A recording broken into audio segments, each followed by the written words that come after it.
In this video, you are about to see the truth about Christopher Columbus and the many misconceptions that we were taught wrong by our teachers growing up.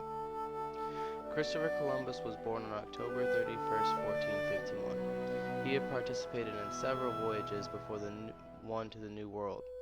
Columbus wanted to find a faster way to travel to India, so he wanted to sail west. He went around European countries trying to find funding to go to the west. Rejected by many countries, finally Queen Isabella and King Ferdinand from Spain agreed to supply him with the help he needed. In August of 1492, Columbus set sail on his first expedition to the west. He was supplied with 3 ships, the Santa Maria, the Santa Clara, and the Pinta.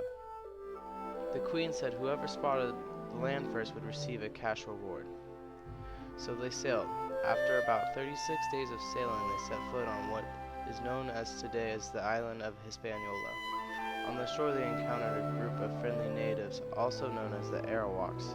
The natives and Christopher traded goods before he left to go discover more. Then on the reef off of Hispaniola, the Santa Maria wrecked. Salvaging everything they could by making a small settlement, Christopher left his men and went back to Spain to tell Queen Isabella about his discovery. When Columbus got back, he gave an over-exaggerated report that the royal court loved. So Queen Isabella sent him back with more men for gold. Sailing back to the island on the same year, he went back to the settlement. When he got there, his men in the settlement was destroyed. Columbus then established a forced labor policy over the native population to rebuild his settlement and explore for gold. Then Christopher established something called the gold quota. The gold quota is if a group led by lieutenants found the amount Christopher desired. If any of the men didn't meet the requirements, their hands were cut off, and the lieutenants whose men did meet the requirements, they were awarded a young native girl to rape. Even though it was almost impossible to get the amount Christopher desired, his incentives drove people to get the amount before the deadline. Sailing back to Spain, leaving his brothers in charge, Christopher packed up some native slaves to show to Queen Isabella. Isabella, amazed with Christopher's discovery and progress, she sent him back to get more gold.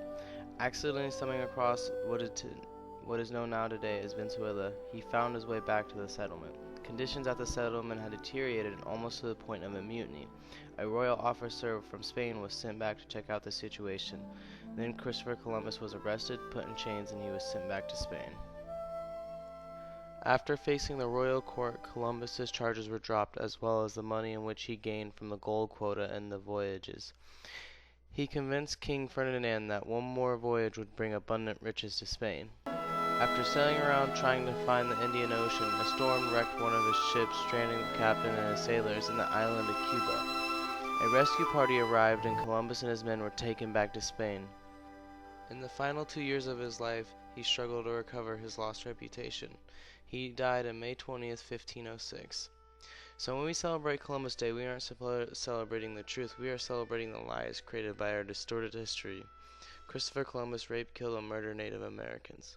Columbus only cared about the money he was going to make from the islands. So next time Columbus Day comes around, remember who Christopher Columbus really was.